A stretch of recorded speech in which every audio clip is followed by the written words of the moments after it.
Our speaker is ready, and we would like to introduce our next speaker. Everybody, please give a round of applause to Kelvin Umechukwu, who is going to be talking about finding a problem. Hi. Hello. Hi. Who's excited? Just a few people. Those at the back. Who's excited? Okay. Okay. A few excitement here. What about there? Anyone excited? Okay. Okay. Nice, nice, nice. All right. So let's be seated as those of you that are still following. All right. So my name is Kelvin Umechukwu, and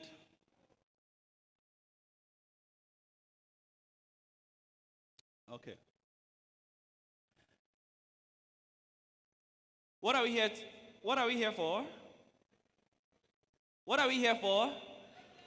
So the people that know me, they know that I don't necessarily work with low energy. Yeah? What are we here for? I don't know if I'm hearing there first. Is it there first? What are we here for? Oscar. Hey. What are we here for? My dear, do you know what you're here for? Open source. Okay, that works too. All right. Who is here for Oscar first? Can we scream? The energy is still low. I don't know. Where is the next speaker? I'm just playing. All right, so my name is Kelvin Umechukwu, and one of the biggest things that I have discovered from being an entrepreneur is the importance of focusing on the problem, finding a problem. I know that we've all been taught about finding a solution, but I don't know if we talk a lot about finding a problem. And in the conversation today, I'm going to be running through a few things around this. So, just for background, I'm a mechanical engineer. I'm the founder of Consonance Club, which is there any member of Consonance Club here? Oh. All right, so I'm a co-organizer at GDG Lagos. What of GDG Lagos? Any member? You are not. All of this, you are shy. All right. So I used to work at Ingressive, also TechQuest and CC Hub. I've done a few things around community building, program management, business development, and the likes. I'm currently the co-founder and CEO of Bumper, a solution. Who knows Bumper here? Who knows GDG Lagos? It's the same people. All right. Bro, which one do you know? Which one do you know? What event are you here for?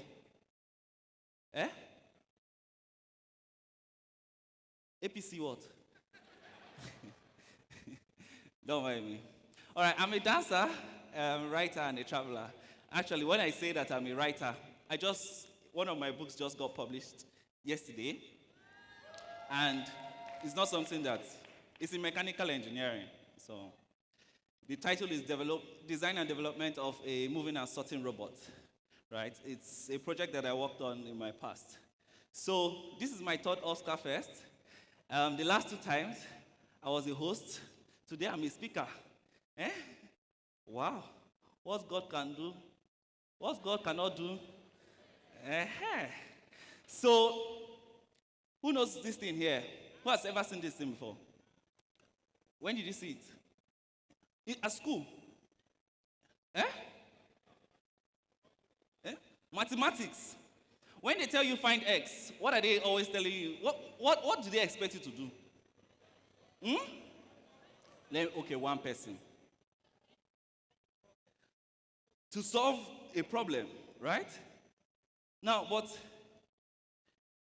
to solve a problem, it meant that I probably have the problem, right? So, all through school, so again, I'm a mechanical engineer, right? I spent far too many time finding X. Just so, like, to be honest, I don't know if I found it, but I'm still on that journey of finding X.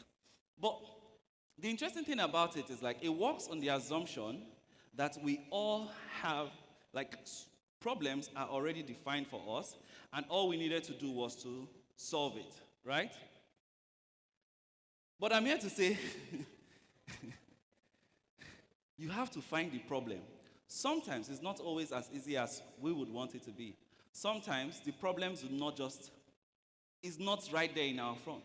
And even if it's there, we have to actually choose the kind of problems that we want to solve. So one thing that I learned, yes, in my entrepreneurship journey, so just a little bit about me. I have been involved in community building.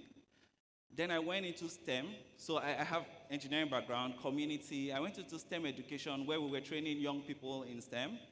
And then I moved into program management for entrepreneurs. And then I became an entrepreneur. It's a little bit of a journey, right? But the remarkable thing about it is that in each of those cases, I have been a little bit obsessed in finding a problem that is interesting to me. Right? So the first thing that I'm going to say to you today is that you need to look for opportunities to solve problems. When I was in school, we had this thing where when we're in class, right, we are waiting for a lecturer.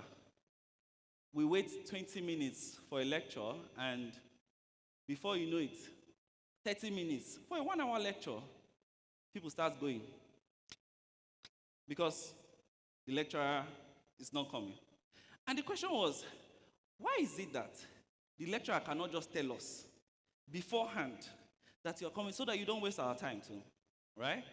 And because of that problem and the fact that we all had to go to this place where we call DSA, like the student affairs thing, to go read information about the school. And I thought about, how do I solve that problem? And myself and my friends created what we call Voice App. Now, Voice App was a platform we used back then, and it was probably how a lot of people got to know me in the past. But at that particular time, a lot of people were facing the same problem. But only a few of us were deciding to actually solve that problem. And the beautiful thing about trying to solve a particular problem is that you get to figure things out. What is more exciting for me in solving a problem is that I get to understand the kind of problems that I like to solve. So I'm sure that there are a couple of you here that are like, I'm not sure what I want to do in tech, right? I know that I'm interested in tech. I've seen tech money. Tech money is looking good, but I don't know what I want to do. Is anybody like that here? Because you've made money. Some people are not like that. They've made a lot of money. All I do now is to tax them. So, in trying to solve that problem, what you also figure out is the skills that you need to solve a problem. And that is where you start figuring out what kind of skills do you actually learn. I say this because to solve how I think, right, and this is where it goes back to when I think about solutions or problems, or when I think about even hiring people in my organization, I first of all start with the problem. So startups, companies everywhere, all of them have problems. I see a lot of people focus so much on the skills. People meet me every now and then. I'm a back-end engineer. Okay. I'm a front-end, but I have problems. Right? I have problems. Maybe I'm thinking about monetization. That's a problem. Maybe I'm thinking about scaling. Maybe I'm thinking about how to jump on the cloud. Maybe I'm thinking about AI, how to use artificial intelligence to solve problems for my business owners, who are my customers. Those are problems that if you know how to solve, then you're interesting to me. Have I lost anybody? Have I lost anybody? Are you with me? Okay. Some people are with me. Some people are like, I hope we shall find X before the end of this talk. Experience compounds. By the time I started solving the problem that I had in school back then from voice app, I realized that I was already doing the things that today I'm currently doing even as a company that has 25 employees or that have raised 4 point something million dollars. Like those skills that I started learning back then, and this was in university, compounded for me to have certain experiences that are now very important to me today. So if you are choosing to find problems and you start solving those problems, immediately you're learning your skills, your experiences are compounding, and you start understanding who you are. I think that problems define us. Even as much as we think like it's all about the solution. I think like the kind of problems that you choose actually define who you are. The second part is putting yourself out there. This part, one thing that I realized is that I saw in my journey, and again, I've been in the community for quite some time, and I've seen that there's the biggest difference between the people that are successful and some that are not as successful is just this little text here. It's the difference between how someone puts themselves out there and when the person does not. Like the kind of so some of us are a little bit of a talkative, right? Or why some of us are a little bit reserved.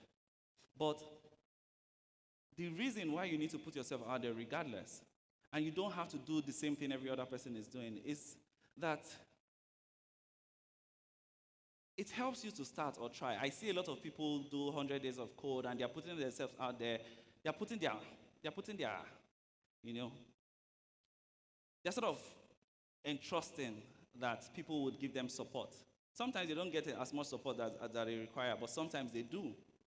And the most important thing about putting yourself out there is that it helps you start or try, or at least try, right?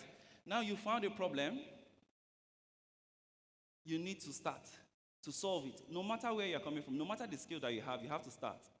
Either you're trying to get one or two of your friends to get involved in solving that problem, and then you're trying to pick up people's skills, or you're trying to look for who is going to be able to solve that problem, but you want to work with them. Maybe you're thinking about product management, UI, UX design. I have a friend that he just has a lot of ideas of problems that he is facing, and because he's a UI, UX guy, he just designs solutions. He does not build it. He just designs it. And so interestingly, he just talks about all of those things. And then a friend just came, hey, this thing that he said, how will it work? He just put out all of the designs and shows us. And it was remarkable. They've built it today and they are raising money today. And everybody is still thinking about, how do I start up? How do I, it's a lot of questions that I receive, especially because I'm coming from community and it's not necessarily a path that most people take. Yes, after being a community builder, jumping to state by state, trying to bring communities together, I am now startup founder. It does not necessarily rhyme, but it is that obsession with finding and starting to solve a problem that basically helps you. Either the experiences is compounding, either you are building your own network. It also helps you to take ownership. When you see a problem and you decide, you know what, I want to solve that problem, you've taken ownership of that problem, right? And ownership is something that a lot of people do not understand how to take. Like, they don't understand responsibility. So I'm speaking to people during interviews and they're like, oh, I worked on this, I said, what have you taken ownership of? Well, they give me tasks. Okay. Are you still an intern? You're coming in for a senior role, and you're saying like they're giving you tasks. Have you been able to take ownership of a problem and try to figure out how that problem will be solved end to end? That's what putting yourself out there does for you. So you're also focused on the results. I see people post about their stuff. Maybe they share things, and they don't they don't talk so much about the results. They just talk about the activities, the tasks. Oh, I did this. Well, what did you achieve? As much as you're focused on the outcomes, it helps you to figure things out a lot faster. Am I still with you guys? Hey, are you getting anything? At the back, are you getting anything? Hey, people are still sharing food. She's looking at the back. Don't mind me. All right. The last part is disrupting yourself. So one of the things that I've shared, okay, let me just say something about the last thing that I was talking about putting yourself out there. Being in communities, just being part of communities, it's very interesting when people start asking, oh, how did you raise money, right? We've been lucky enough to raise a lot of money in the ecosystem. But one thing that people do not see about my own journey, right, which they want to copy, is that I have sort of been an operator in the space for a while, right? Again, I cannot necessarily tell you that this is one thing that made me raise money and this is the other thing. But I can tell you all the things that helped, right? So, when I left TechQuest, working in STEM, I went to CC Hub. And at CC Hub, I was a program manager working with a lot of startups, a lot of companies. And one of the things they exposed me to were investors. So by me being an operator in the space, right, trying to figure things out, I was able to gain the network that I needed even to when I started solving my own problem. Does that make sense? So the last part is disrupting yourself.